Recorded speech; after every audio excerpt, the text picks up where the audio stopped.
अस्सलाम वालेकुम जी। सबसे पहले मैं आप लोगों का बहुत ज़्यादा शुक्रिया अदा करना चाहती हूँ। जिस तरह कमेंट्स में आप मेरी हौसला अफजाई करते हैं और मेरी रेसिपीज को पसंद करते हैं। आज मैं बनाने लगी हूँ बहुत ही मज़े का एक डेजर्ट और इस दुआ के साथ हम इसको बनाना शुरू करते हैं कि जहाँ रहें हंसते रहें और हंसाते रहें। तो चलिए जिससे मिलके बनाते हैं। यहाँ पे देखें जी, ये मज़ेदार सा डेजर्ट बनाने के लिए मैंने वनीला कस्टर्ड का 1 टेबलस्पून ले लिया एक बाउल के अंदर, और इसके अंदर मैं डाल दूंगी आधा कप के जितना दूध। इसको मिक्स कर लेना है और इसके साथ ही 1 टेबलस्पून के करीब मैं डाल दूंगी इसमें कॉर्नफ्लावर। ये दोनों चीजें डालने के बाद हमने इनको अच्छी तरह कर लेना है मिक्स। और यहाँ पे देखें दूसरी साइड पे मैंने 1 किलो के जितना दूध बॉयल होने के लिए रख दिया है। इसके अंदर मैं डाल दूंगी आधा कप के जितनी चीनी।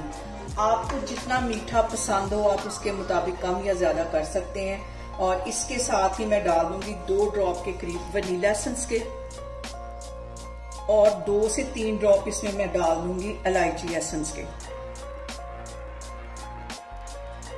और इसके बॉयल आने का मैं वेट करती हूँ। और यहाँ पे देखें जी, बबल्स आना शुरू हो गया है दूध के अंदर।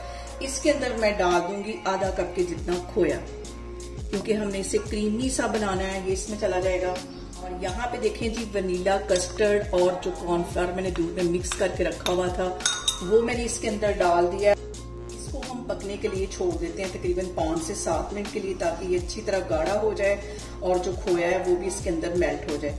अब मैं आपको आगे दिखाती हूँ। और यहाँ पे देखें जी, मैंने ब्रेड ले लिया है और इसके जो किनारे हैं वो मैंने चारों तरफ से काट दिए हैं। इसको मैं इस बाउल के अंदर सेट करती जाऊंगी। 2-2 ब्रेड के जो स्लाइस है मैं उसको इसके अंदर सेट कर लूंगी। और इस साइड पे मैं ब्रेड की कर लूंगी कटिंग, और ये भी इसके अंदर हम इसी तरह सेट कर देंगे।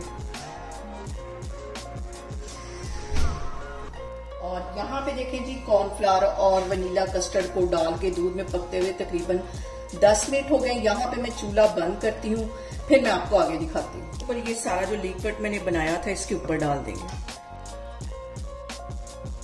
और ये जो ब्रेड है सारी इसको अब्जॉर्ब कर लेगी। जितना मैंने बनाया है सारा मैं इसके ऊपर डाल दूंगी। जितना लिक्विड था सारा मैंने इसके ऊपर डाल दिया है।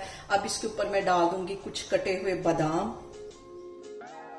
और इसके साथ ही मैं डाल दूंगी पिस्ता, जो कि इस डेजर्ट की जान है। ढेर सारा पिस्ता इसमें चला जाएगा। और इसको मैं ठंडा होने के लिए फ्रिज में रखूंगी तकरीबन 3 से 4 घंटे के लिए। इसे फ्रीजर में नहीं रखना, फ्रिज में रखना है।